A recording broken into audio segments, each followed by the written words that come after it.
Buenas tardes, hermanos, Dios les bendiga. Les invito a que busquemos en nuestras Biblias, en la carta a los Romanos, el capítulo número 12. Y leamos de manera alternada los versículos del 3 al 8. Perdón, hagámoslo de forma unida, hermanos. Romanos 12, del 3 al 8. Al tener lista la cita, nos ponemos en pie y leamos gozosamente juntos.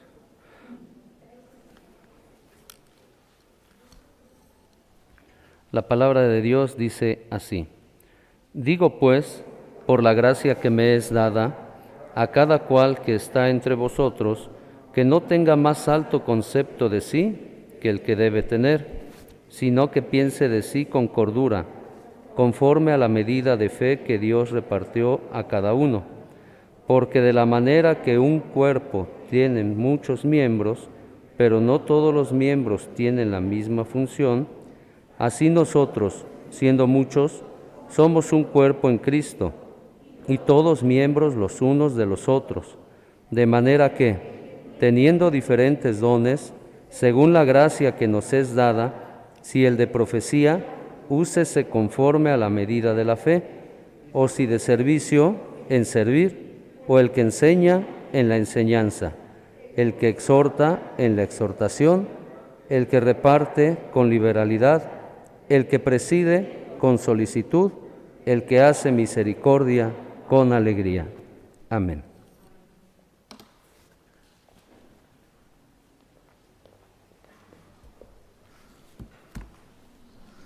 Bien, hermanos, pueden tomar su lugar. Vamos a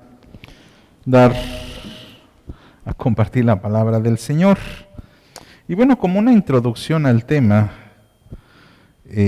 porque el tema tiene que ver con la familia, vida en familia, enfocándonos sobre todo a que la familia en este caso es la iglesia.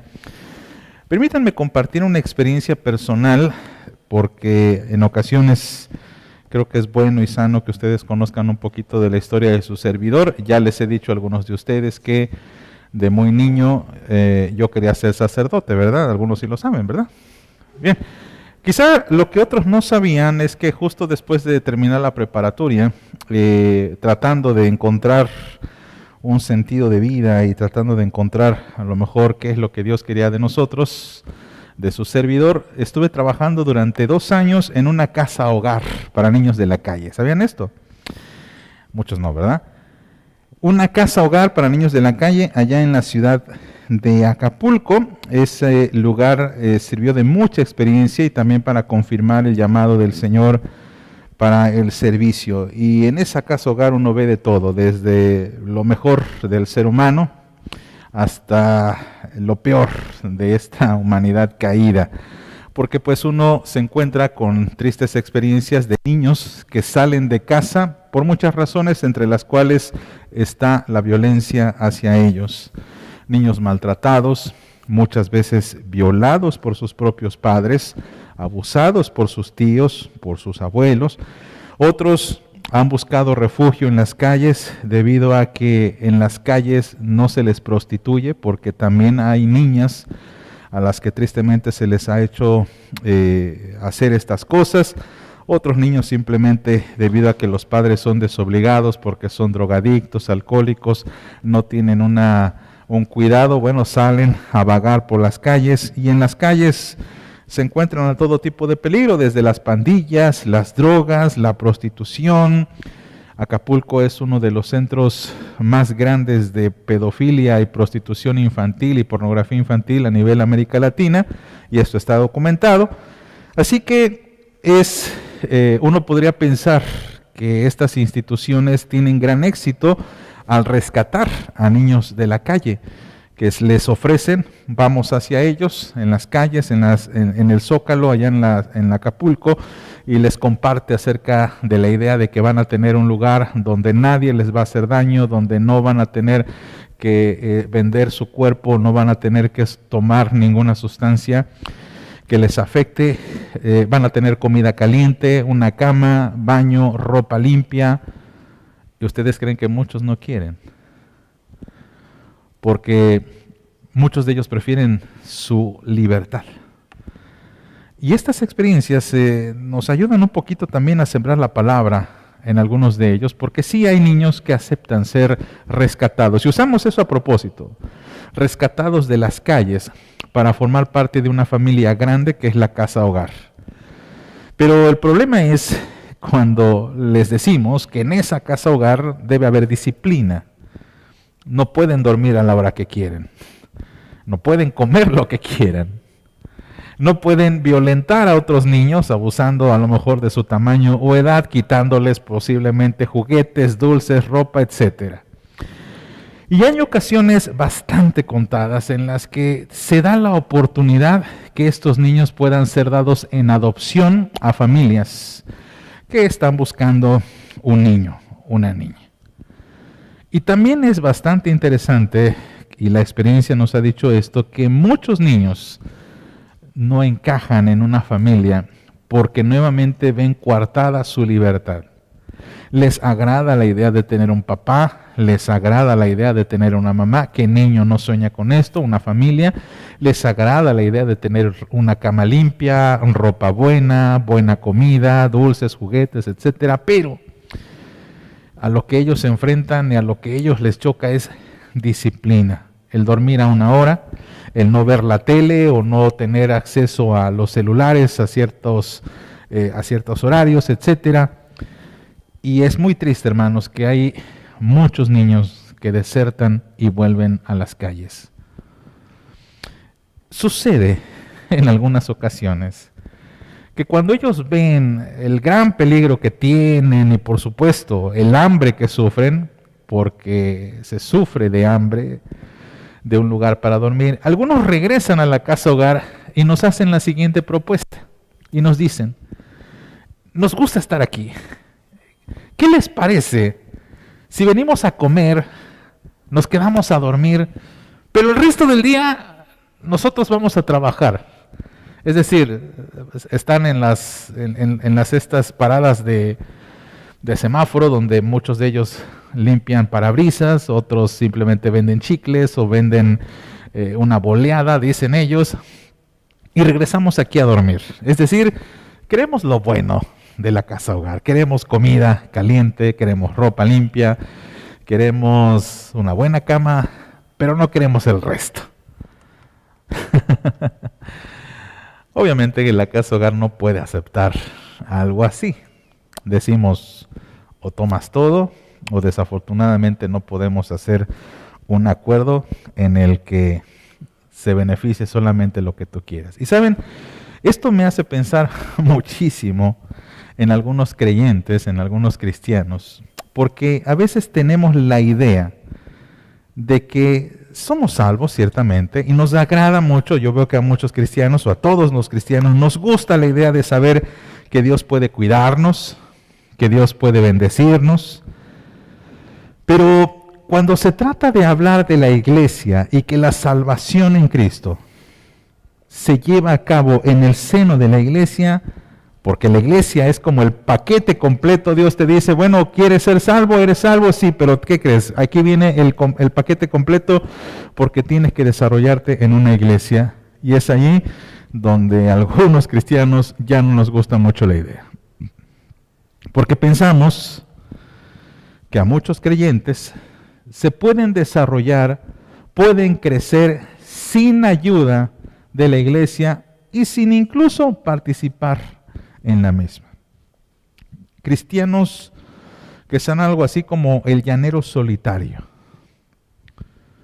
Pero al observar la Biblia, y más detenidamente el Evangelio y las cartas, tanto universales como las de Pablo, nos damos cuenta que hay un llamado constante del creyente a integrar una familia que es la familia de Dios. Y de eso trata el texto de esta mañana. El creyente desarrolla su vida cristiana en el seno de una familia llamada la iglesia. Y quiero desarrollar 3 ideas que se encuentran en este texto, que es la siguiente. La primera es, cada cristiano es integrado al seno de una familia, que nosotros conocemos con el nombre de iglesia. En esta iglesia, en esta familia, hermanos, la segunda cosa que Pablo nos enseña es de que no hay individualidad. Y ahorita vamos a explicar por qué decimos esto.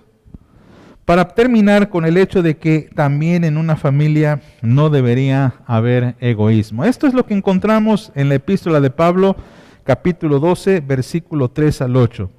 Y es así como vamos a dividir el texto. Pero, hermanos, vamos a orar para pedirle al Señor su ayuda, su bendición y que esta mañana Él sea el que nos hable. Vamos a orar. Padre, en el nombre de Jesucristo, te pedimos, Señor, que tú guíes nuestros corazones a toda verdad y nos ayudes, Señor, a desarrollar este tema que es importante para todos nosotros. Rogamos que la Escritura nos hable y que seas tú, Señor, el que habite literalmente en nuestros corazones. Lo pedimos en el nombre de Jesucristo, nuestro Señor. Amén. Bien, vamos a desarrollar la primera idea, hermanos. La primera idea es esta: cada cristiano es integrado al seno de una familia. Cada cristiano es integrado al seno de una familia. Bien, Romanos capítulo 12, vamos a leer versículo 3, por favor. Lean junto conmigo, dice el texto bíblico. Digo pues, por la gracia que me es dada, a cada cual que está entre vosotros, que no tenga más alto concepto de sí que el que debe tener, sino que piense de sí con cordura, conforme a la medida de fe que Dios repartió a cada uno. Bien, tenemos que recordar, hermanos, lo que hemos aprendido la semana pasada. Esta parte del Evangelio, a partir del capítulo 12, se le puede llamar como la aplicación del Evangelio. ¿Se acuerda usted de eso? Y dijimos primeramente que la aplicación se tiene o se aplica directamente en la mente. Cuando aplico el Evangelio en mi mente, así cambio mi manera de pensar. Y cuando cambio mi manera de pensar, entonces puedo cambiar mi manera de vivir. Otra vez, el Evangelio se aplica a mi mente para cambiar mi manera de pensar y así cambiar mi manera de vivir. Y cuando sucede este cambio, Pablo da una pequeña conclusión. Digo pues, esta expresión se puede traducir como por esto les digo, o en conclusión, o debido a esto les quiero comentar esto mismo. ¿Qué es lo que le quiero comentar? Que por la gracia que me es dada, es decir, esa gracia, ese don divino que Dios nos ha dado a todos, dice, a cada cual que está entre vosotros, que no tenga más alto concepto de sí que el que debe tener, sino que piense de sí con cordura, conforme a la medida de fe que Dios repartió a cada uno. Nótese, hermano, que el texto bíblico en muchas ocasiones, o en la mayoría de estos, siempre habla en términos plurales. Siempre habla a la comunidad, a la iglesia. De hecho, las cartas tienen esta connotación. La carta a los Efesios, a los Romanos, a los Colosenses, a los Filipenses, habla de una aplicación del Evangelio directamente en el seno de la iglesia. Porque la idea es que la aplicación del Evangelio a todo cristiano se da primeramente en la iglesia. Y ahorita vamos a explicar por qué. Pablo nos recomienda o nos hace una idea de, o nos llama a una idea de la reflexión de uno mismo en relación con la iglesia entera. Digo pues a cada cual que está entre vosotros, que no tenga más alto concepto de sí que el que debe tener. Y esto significa que, hermano, piensa en ti en relación a cómo piensas a la iglesia. La aplicación del Evangelio se da primeramente en la iglesia. Y por esta razón no es posible decir que un creyente se puede desarrollar sin la iglesia. Porque en la iglesia el Señor ha provisto todos los dones, talentos, capacidades espirituales para que, como dice Efesios, cada uno vaya creciendo, interrelacionándose con otros miembros. La idea de crecer espiritualmente separado o ajeno de la iglesia, hermanos, no es una idea bíblica.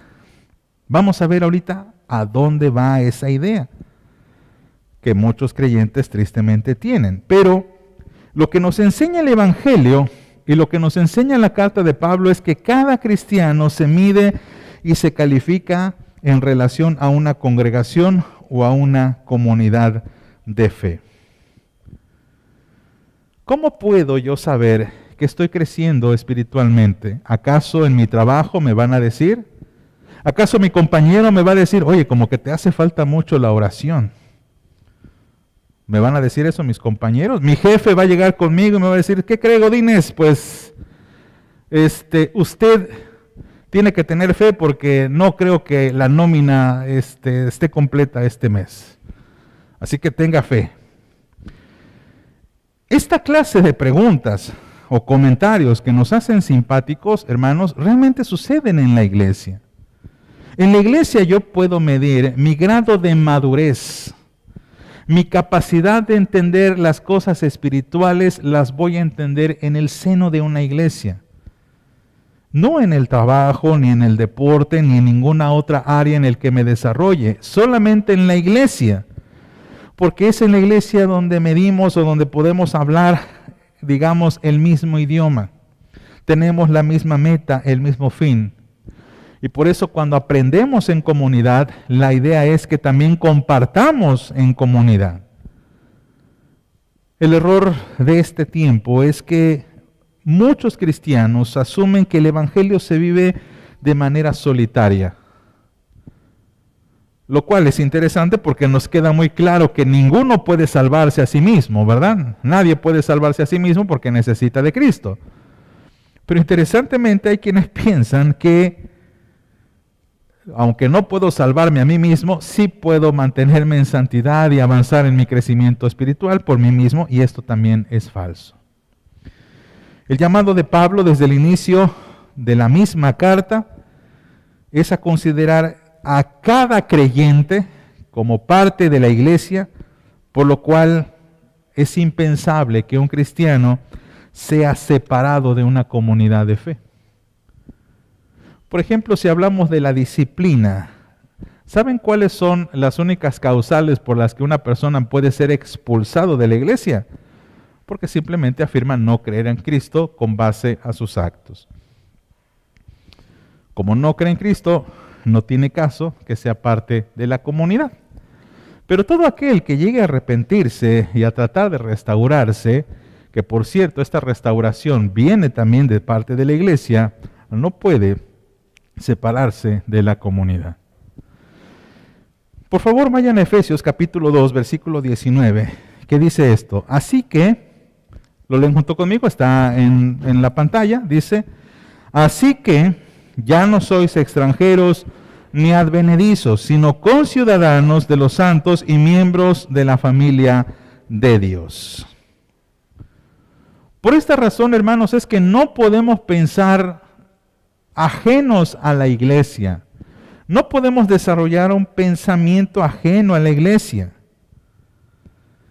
Porque si una persona tiene un alto sentido de sí mismo, entonces no está en concordancia con la comunión de la iglesia, porque se cree más importante que los demás. Del mismo modo, una persona que se considerase menos importante que los demás, no pensaría que pertenece a esta comunidad de fe porque es poca cosa. La medida de fe que Dios reparte a cada uno nos dice que tenemos que pensar en un entorno de una comunidad. Nos invita a reflexionar acerca de mi actitud hacia mi iglesia. Y es correcto decirlo así, mi iglesia. Me ayuda a pensar con cordura de mí mismo y estoy listo y preparado para pertenecer a la familia de la fe. Un niño, un cristiano sin iglesia, es como un niño huérfano. Y por eso se nos hace absurdo la sugerencia de estos niños, ¿verdad? Lo tienes todo. ¿Cómo hablaría usted con un niño de la calle diciéndole, es que lo tienes todo? Tienes cama, tienes comida, tienes atención médica, porque también la casa hogar ofrece servicio médico. Tienes atención, tienes cuidado, tienes una escuela, porque también se les manda a la escuela. Y muchos niños prefieren, no gracias. Saben, es interesante que hay creyentes más o menos a ese nivel. Hermano, en la iglesia tienes oportunidad de crecer, tienes clases de escuela de formación cristiana, tienes la oportunidad de que oren por ti, te aconsejen, te visiten. Y hay quienes dicen, no, gracias. Prefiero leer mi Biblia yo solo, leer unos libros, posiblemente conectarme a internet. Después de todo, hay una oferta grandísima de iglesias que transmiten sus estudios y sus sermones. Pero hermanos, sabemos que este pensamiento en estos niños es equivocada, solo que no lo pueden ver. ¿Cuánto más sería para nosotros como creyentes pensar que podemos crecer y podemos desarrollarnos sin la ayuda de otros cristianos? Eso es arrogancia. Y por eso dice Pablo, no pienses de ti más de lo que eres. Un cristiano, pues, debe pertenecer a la iglesia. Esa es la voluntad de Dios. Así que la pregunta es, ¿pertenece usted a la iglesia del Señor? Hablando en términos actuales y personales, ¿estamos comprometidos con esta iglesia? Bueno, vamos a ir a la siguiente parte de nuestro sermón en donde hablamos de la individualidad. Dice el texto, Romanos 12, versículo 4 al 5, dice, porque de la manera, todos juntos, porque de la manera que en un cuerpo tenemos muchos miembros, pero no todos los miembros tienen la misma función. Así nosotros, siendo muchos, somos un cuerpo en Cristo y todos miembros los unos de los otros. Bien, hermanos, una vez que un cristiano asume con responsabilidad y debido a su vocación de ser salvo, que es parte importante de una congregación, aprende a vivir en medio de esa congregación. Y por ello se nos invita a pensar, a reflexionar en relación, con la iglesia y tener la conciencia y el pensamiento de que en la iglesia no debería existir el individualismo, sino la comunidad. Ahora, quiero mencionar, hermanos, que esto desafortunadamente es bastante difícil en nuestro tiempo.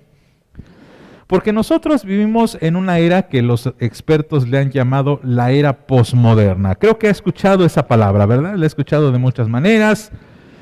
Que estamos viviendo en la posmodernidad. Bien, no quiero aburrirlos ni tampoco darles demasiada información acerca de en lo que consiste la posmodernidad, porque no es la intención de este sermón. Pero sobra decir que algo que trajo la posmodernidad a nuestras vidas es un alto sentido de la individualidad. Incluso por encima de las demás personas. Antiguamente se pensaba en la comunidad como el fin de todas las cosas. Una persona, cuando trabajaba o cuando obtenía algún favor, alguna riqueza, alguna bendición, en su idea estaba el compartirlo con los demás, porque así beneficiaba a la comunidad. ¿Hay cosechas? Bien, invito a mis amigos, mis vecinos, acompáñenme a cosechar lo que hemos sembrado y entonces lo comparto con los demás. Y esto hacían ellos conmigo. Y esto permitía que hubiese una sociedad de alguna manera justa, aunque realmente nunca pasó al 100% así. El punto es que era más fácil para el hombre de la antigüedad pensar en términos de comunidad y no tanto en términos de individualidad, que repito, es algo que trajo la cultura posmoderna. La cultura posmoderna nos trajo la idea de que tú eres importante, tus necesidades son importantes. Incluso, esta manera de pensar nos llega a arrojar a la idea de que nuestros privilegios son incluso más importantes aun cuando afectes a la comunidad entera. Ejemplo, esta es la razón, este pensamiento es la razón del por qué, por ejemplo, 10 personas, 20 personas, 100 personas pueden pararse y bloquear una de las calles principales de nuestra ciudad aquí en Jalapa. Y creo que somos y estamos muy familiarizados con eso, ¿verdad? Es que en mi barrio no hay agua. Vivimos 20 familias y no hay agua. Ah, pues vamos a bloquear la carretera federal. ¿Han visto eso? Se afecta a toda la ciudad, se afecta a muchas personas, pero no importa porque el interés de unos cuantos va a sobrepasar el beneficio de la gran mayoría. Y esto, hermanos, lo estamos viendo hoy más que nunca. De que algunos grupos minoritarios se atreven a cerrar calles, a manifestarse, a romper ventanas, como el pasado miércoles, ¿verdad? Aunque no hubo, que yo tenga entendido, destrozos, pero desafortunadamente hemos visto marchas muy similares en las que por un derecho que ellos creen que es eso, es un derecho, bueno, se atreven a reclamar y a destruir la propiedad ajena. ¿Quién les enseñó eso? La cultura posmoderna. La cultura posmoderna es lo que ha producido este pensamiento que una persona esté dispuesta a sacrificar a las demás con tal de ganar, aunque sea un poco más de dinero. Lo vemos muy evidentemente en los empresarios, desafortunadamente, ¿verdad? Voy a sacrificar a mis empleados, les voy a pedir horas extra y lo único que voy a hacer es darles una pequeña compensación. Hasta hay bromas de eso en internet. Mira, como pasaste horas extras, te voy a regalar tu termo, tu playera, tus bolígrafos, y con eso es más que suficiente. Esto es lo que hace, este pensamiento es lo que hace que personas se vuelvan virales en internet y que ustedes conocen como los lores o las ladies, ¿verdad? Que creen que son más importantes que la comunidad. Y ahí ustedes tienen a las ladies de Polanco, a Lady Profeco, a Lady 100 pesos, a Lord Walmart, a Lord Pizza, a Lord Cuchillo, que apenas está esta semana un escándalo ahí en la Ciudad de México, por un hombre que como no le gustó que lo molestaran y que fueran a ponerle ciertos multas, pues sacó un cuchillote de esos grandotes cebolleros y lo puso ahí en el cuello, ¿no? Y solamente se disculpa y diciendo, perdón, me equivoqué. Ese pensamiento posmoderno, mis amados, es el que está imperando en el mundo. Tú eres más importante que tu grupo, que tu familia, que tu comunidad, y tú debes de ir por tus sueños, no importa si sacrificas a lo demás. Incluso, ¿qué importa si sacrificas a tu familia? ¿Qué importa si con tal de lograr tus sueños y tus metas sacrificas a tu esposa y a tus hijos? Vean, tristemente, hermanos, actores, actrices, cantantes, gente del espectáculo, millonarios, que tienen grandes empresas, pero a costa de sacrificar a su familia. Ese es el discurso que están vendiendo. Y desafortunadamente, hermanos, porque no nos interesa, bueno, de alguna forma no estamos ocupados en lo que piensa el mundo, esa idea se está infiltrando en la iglesia. Y de hecho está en la iglesia. ¿Se acuerdan lo que dice Pablo cuando dice que nosotros no deberíamos amoldarnos o no deberíamos acomodarnos, no deberíamos pensar como el mundo piensa? Sino, dice el apóstol Pablo, transformaos por medio de la renovación de vuestro entendimiento. Y aquí hay una buena aplicación para nosotros. Porque el pensamiento posmoderno nos puede llegar a decir que yo soy más importante que mi iglesia. Y a veces, hermanos, hay cristianos que desafortunadamente actúan así. Yo soy más importante que los demás.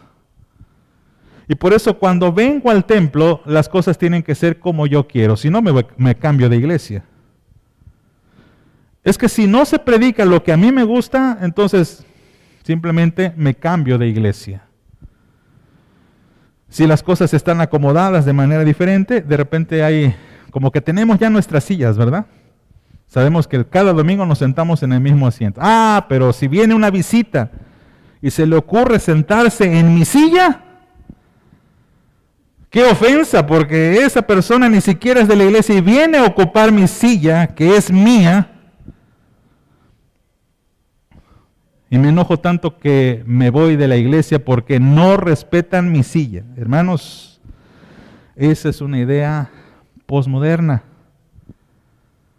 Es que saludaron a todos menos a mí, por lo tanto me voy. Pablo nos dice, hermano, no pienses que eres más importante que los demás. No pienses que sobresales por los demás. En la iglesia no hay miembros VIP. Por esa razón, hermano, nos llamamos hermanos. Aquí, aunque los títulos pueden contar, no sobresale que el doctor, el licenciado, o nos llamamos así.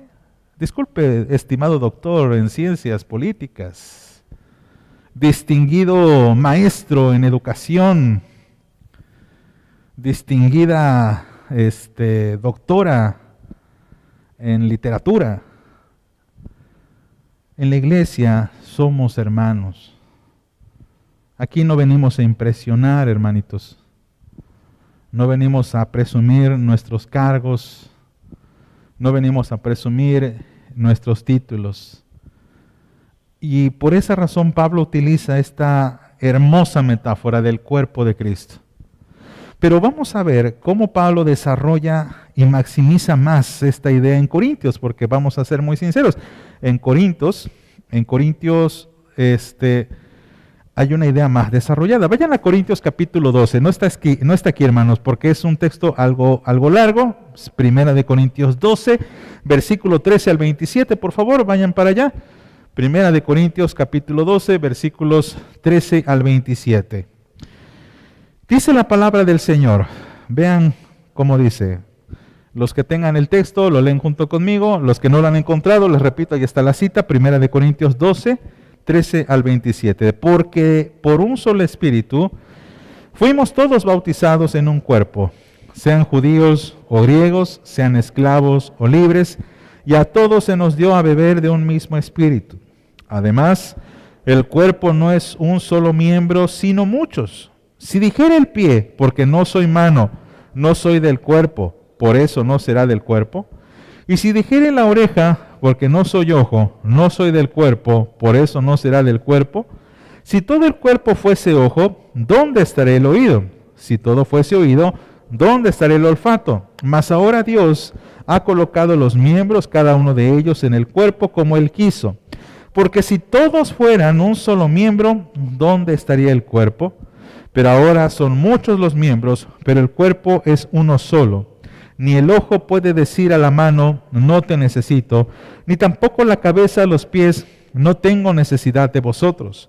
Antes bien, los miembros del cuerpo que parecen más débiles son los más necesarios, y aquellos del cuerpo que nos parecen menos dignos, a estos vestimos más dignamente. Y los que en nosotros son menos decorosos, se tratan con más decoro. Porque lo que en nosotros son más decorosos no tienen necesidad, pero Dios ordenó el cuerpo dando más abundante honor al que le faltaba, para que no haya desaveniencia en el cuerpo, sino que los miembros todos se preocupen los unos por los otros.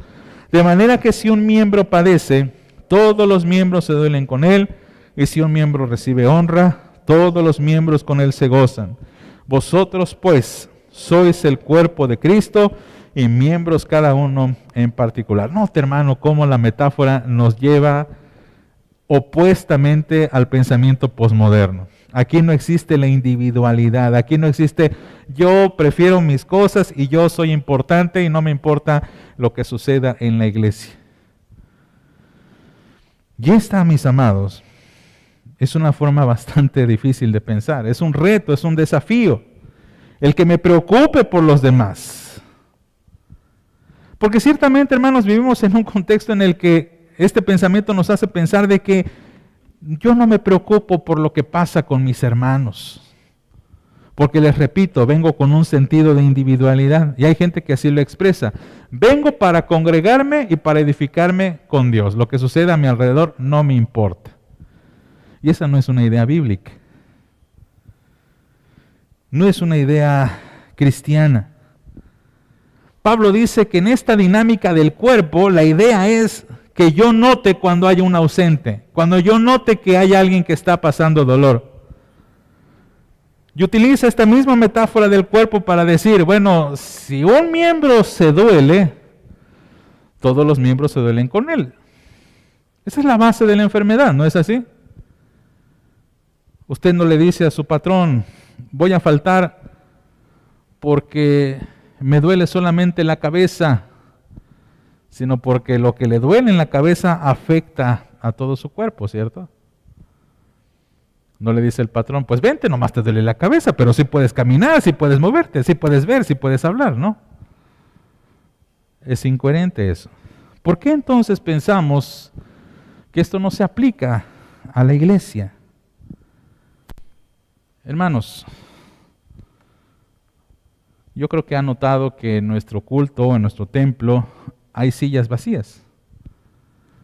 Desafortunadamente la pandemia nos hizo estar tan ausentes que hemos perdido de momento algo de familiaridad y comunión. Y el desafío es a incentivarlo. Por eso invitamos a nuestros hermanos que están viendo la transmisión a que se reintegren a la iglesia si tienen esa capacidad y posibilidad. Habrá enfermos, por supuesto, personas incapacitadas, pero para ser muy franco, hay muchísimos hermanos que probablemente puedan venir y no vienen. Y la idea, hermanos, es, como dice Hebreos, no dejemos de congregarnos, porque solamente así sabemos cuántos somos y dónde estamos. Y la pregunta es esta: ¿hemos notado a aquellos que han faltado?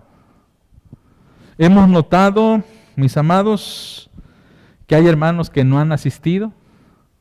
Y la pregunta es también, ¿de quién es responsabilidad de cuidar de ellos? Una idea posmoderna es del corporativismo, es decir, yo doy mi diezmo y no me preocupo por lo demás. Es como si yo diera mi cuota. Pero eso no es bíblico. Porque dice el texto bíblico, donde estábamos leyendo ahí en Corintios, ¿verdad? Dice el texto bíblico, para que no haya desaveniencia en el cuerpo, sino que los miembros todos se preocupen los unos por los otros, de manera que si un miembro padece, solamente el anciano y el pastor se tiene que preocupar por ello. Eso dice. Dice todos los miembros. Y si un miembro recibe honra, solamente los diáconos tienen que atenderlo. Eso dice el texto. Dice todos. Pero es una idea, hermanos, que nos falta desarrollar, que tenemos que desarrollar aquí en la iglesia el Divino Salvador. No me malinterpreten, no quiero decir que ancianos, consistorio, pastor, diáconos no tengan su responsabilidad. La tienen. Pero a veces me preocupa que hay hermanos que notan la ausencia de otros y no hacemos nada.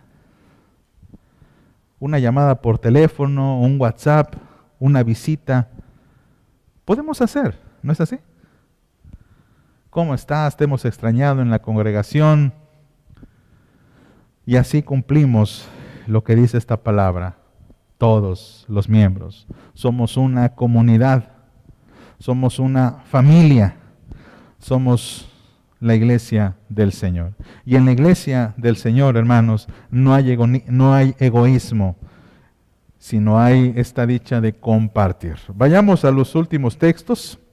Romanos 12, 6 al 8 dice, de manera que, teniendo diferentes dones según la gracia que nos es dada, juntos conmigo, si el de profecía, úsese conforme a la medida de la fe, o si de servicio, en servir, o el que enseña en la enseñanza, el que exhorta en la exhortación, el que reparte con liberalidad, el que preside con solicitud, el que hace misericordia con alegría. Muy bien, recuerda, hermano, que las dos ideas principales que estuvimos analizando hace un momento, cada cristiano es integrado al seno de una familia y no hay individualidad en el seno de una familia. Y con estas ideas tenemos muy claro que Pablo quiere enseñarnos de manera efectiva que la aplicación del Evangelio es que cada cristiano está llamado a servir a los demás. Y por esa razón, hermanos, decíamos que aunque uno puede crecer allá afuera, porque de hecho también se nos llama a aplicar el Evangelio con nuestros amigos y vecinos,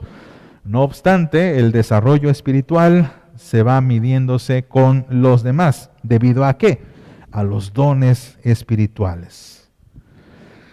Teniendo diferentes dones según la gracia que nos es dada, dice el apóstol Pablo. Y esta edificación y este servicio inician como un don y una gracia divina, porque Dios ha puesto en la iglesia todos los dones, los talentos y capacidades para que apliquemos el evangelio, para que caminemos en santidad delante de Dios, para que crezcamos espiritualmente delante de la iglesia y para que prediquemos el evangelio al resto del mundo. Para que Dios trabaje a través de cada miembro que va aportando a la comunidad sus propios dones y sus propios servicios y talentos. Por eso, hermanos, cuando hablamos de diferentes dones, se refiere a diferentes personas en el seno de la misma iglesia que tienen estos carismas divinos y que, como dije, ponen a disposición de las iglesias, de la iglesia. El apóstol Pablo lo que está llamando a los romanos es a que descubran sus dones. Y no solamente descubran sus dones, sino que pongan a trabajar esos dones para edificación de la iglesia. No para edificación del trabajo, del deporte, aunque claro que los puedes usar allí. Es deseable que el creyente, como dice el Evangelio de Mateo, sea sal, sea luz en la tierra, como testimonio de la diferencia que se vive en Cristo. Pero es en la iglesia donde estamos llamados a construirnos mutuamente, a que nos edifiquemos mutuamente. Ahora bien, cuando hablamos de dones espirituales, hermanos, por supuesto que esto da para mucho tema, incluso para unos sermones, deteniéndonos en cada uno de estos dones, pero por falta de tiempo, hermanos, vamos a ver muy brevemente dos listas que nos ayudan a determinar qué es lo que dice el Señor con respecto a estos dones espirituales y con respecto a cómo los debemos usar en el seno de la iglesia. Quiero que por favor algunos vayan a 1 Corintios capítulo 12, versículo 4 al 7, y otros vayan a Efesios capítulo 4, versículo 11 al 13. ¿De acuerdo?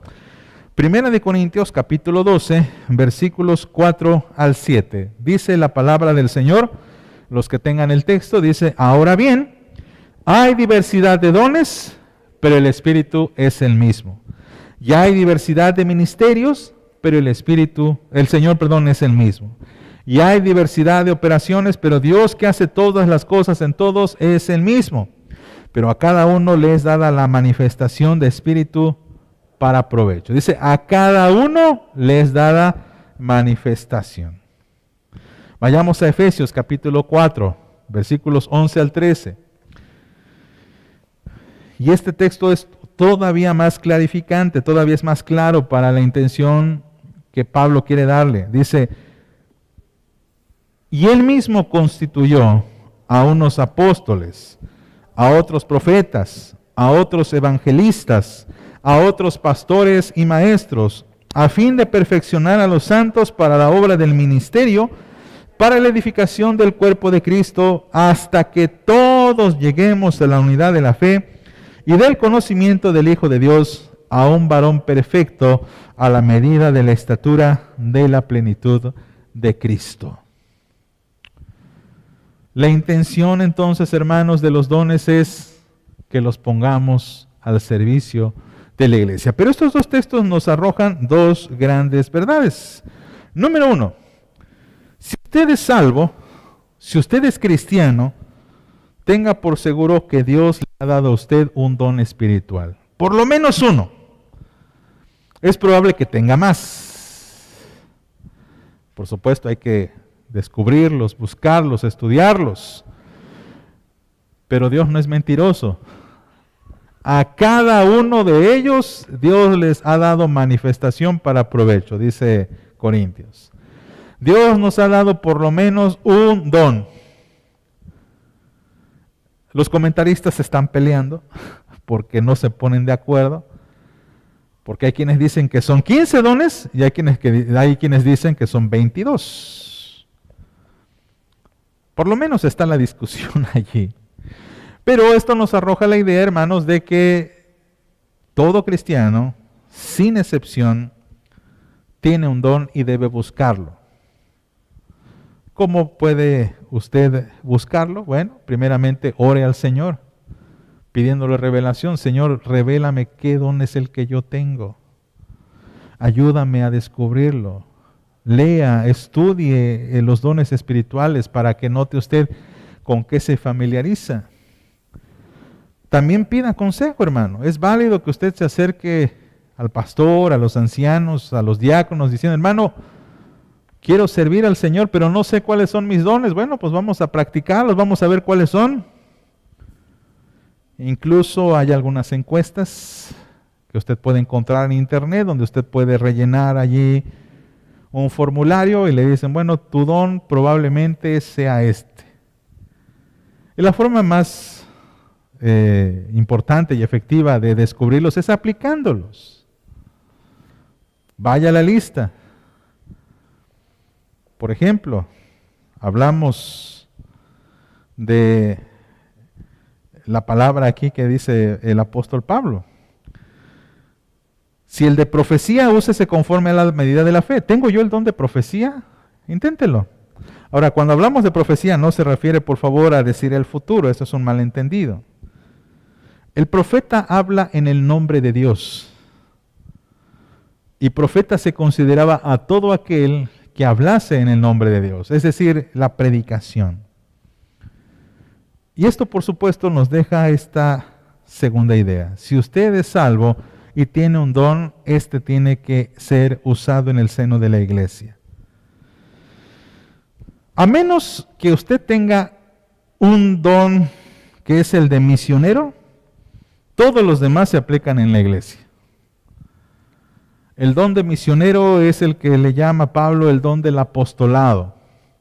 Porque apóstol en término griego significa enviado, aquellos que son enviados, los misioneros son enviados.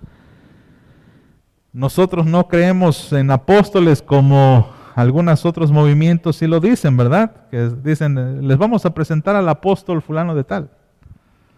En el presbiterio a veces bromeamos y nos decimos entre los pastores, oh apóstol, no, pero es broma, nada más.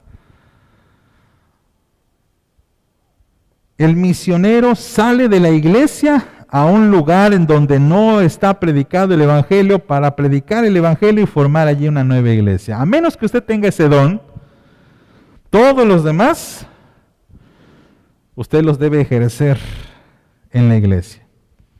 Y por eso es que el don de profecía, que es el don de la predicación, se aplica en la iglesia. Todo debe ser usado para provecho de la iglesia, de la comunidad. La profecía, repito, no se trata de un don que adivine el futuro. Es que yo sé adivinar el futuro. No, eso no es la profecía. La profecía es la predicación de la palabra del Señor. Pablo menciona a continuación el servicio. El servicio claramente se trata del don que consiste en ponerse a disposición de los demás. Es un ministerio, hermanos, muy necesario y también muy bello, porque consiste en ocuparse de las cosas y necesidades que son básicas, pero que a veces hay quienes no lo quieren hacer. Por ejemplo, recibir las visitas, darles el boletín, cargar sillas cuando sea necesario, estar disponible para atender a los demás, abrir incluso la puerta de salida de la iglesia, es un servicio. El siguiente dice la enseñanza, que claramente tiene que ver con una enseñanza bíblica, con la enseñanza de la doctrina de la Biblia. La exhortación. Desafortunadamente la exhortación, la palabra como tal, a veces tiene una connotación de regaño, ¿verdad? Decimos, es que el pastor me exhortó, me llamó la atención. La verdad es que la exhortación no consiste necesariamente en ello. La palabra exhortación se compone de dos palabras o de dos vocablos. Uno de ellos significa ponerse al lado de, y el otro es la palabra que puede traducirse como consuelo u orientación. La palabra exhortación entonces significa ponerse al lado de alguien para consolarlo, para alentarlo, para animarlo. Y hay traducciones de la Biblia que les gusta traducir esta palabra como el ánimo, el echar porras. Y aquí en la iglesia usted va a encontrar mucho de eso. Hermano, le animo a que persevere en el Señor, le animo a que no deje de congregarse, le animo a que siga orando. Tenemos otros dones, dice el que reparte. Por supuesto, hay hermanos que tienen una disposición a compartir lo que Dios le ha dado. Y que son generosos con lo que el Señor les ha permitido tener, ganar. El que preside, viene de la expresión, o de aquí se deriva la expresión presidente, es decir, el liderazgo. El que dirige, el que guía, el que de alguna manera tiene una idea y dice, hermanos, vamos a llevar a cabo este proyecto. El que hace misericordia. La palabra misericordia viene también de dos vocablos que significan cabeza y corazón. Y la idea es de que no solamente te dejes conmover, sino que esta idea de tu corazón la lleve a tu mente y de ahí a tus actos. La misericordia, en otras palabras, se traduce también como piedad, como el hacer actos de piedad. Y por supuesto, hermanos, hay muchos otros dones que no nos daría tiempo de analizar, pero que la idea es que usted vaya estudiando estos y que usted pueda ponerlos a disposición de la iglesia. En suma, no hay egoísmo, no debería ir a egoísmo en el seno de una familia, porque el creyente no se guarda sus dones para sí. Qué triste es, hermanos, cuando en una familia a veces nos guardamos los dones para nosotros mismos. Imagínense en una familia en la que todos trabajan, todos reciben aguinaldo y dicen, no, pues el aguinaldo es mío, o mi salario es mío. Sería muy triste, ¿verdad? Eso solamente lo permitimos a los niños, ¿cierto? Porque a los niños no falta el tío, el abuelo, que le da su domingo, le da su mesada, y el niño no quiere compartir con el otro porque es mío, yo me lo gané, me lo dieron a mí. Pero si usted es maduro en el Señor, usted no se guarda lo que Dios le ha dado, sino usted lo comparte con los demás. Y a lo que me refiero más específicamente es que el creyente que sabe que sus dones y talentos y capacidades pueden servir para el resto de la iglesia, lo comparte con la iglesia. En conclusión, hermanos, ¿qué podemos decir? Pablo nos llama a ser y estar con una familia. Estar con una familia que es la iglesia. Y el compartir con esta familia llamada el Divino Salvador, que es mi iglesia. Pero, ¿cómo aplicamos todo lo que hemos aprendido? Permítanme hacer algunas preguntas que creo vale la pena que consideremos en nuestro corazón. ¿Cómo está su comunión con esta iglesia? Aun cuando usted esté posiblemente de visita y pertenezca a otra congregación, ¿cómo está su comunión con su iglesia?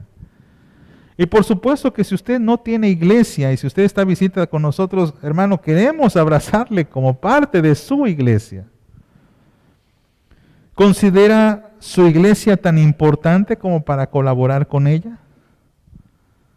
¿O se considera usted más importante que la iglesia de tal manera que no quiere ceder su tiempo, su esfuerzo ni sus recursos? ¿Está viviendo su cristianismo alejado de los demás? ¿Está viviendo su cristianismo alejado de los demás? Pregunto a nuestros hermanos que están en transmisión, a menos que usted esté verdaderamente incapacitado, ¿está viviendo alejado de su iglesia? ¿Ya nos acomodamos a ver las transmisiones en televisión y ya no quiero saber nada de la iglesia? ¿Considera la comunión y el trabajo en equipo importantes o piensa que no necesita de la iglesia? Yo creo que son preguntas importantes, hermanos. Porque recuerde, esta segunda parte se trata de cómo aplicar el Evangelio. Porque un creyente que entiende el Evangelio lo sabe aplicar verdaderamente. Y si no hemos aplicado el Evangelio, hermanos, simplemente es porque no lo hemos entendido. Que Dios tenga misericordia de nosotros y nos ayude. Que esto sirva para edificación de su iglesia. Oramos, hermanos, oramos. Señor, en el nombre de Jesucristo.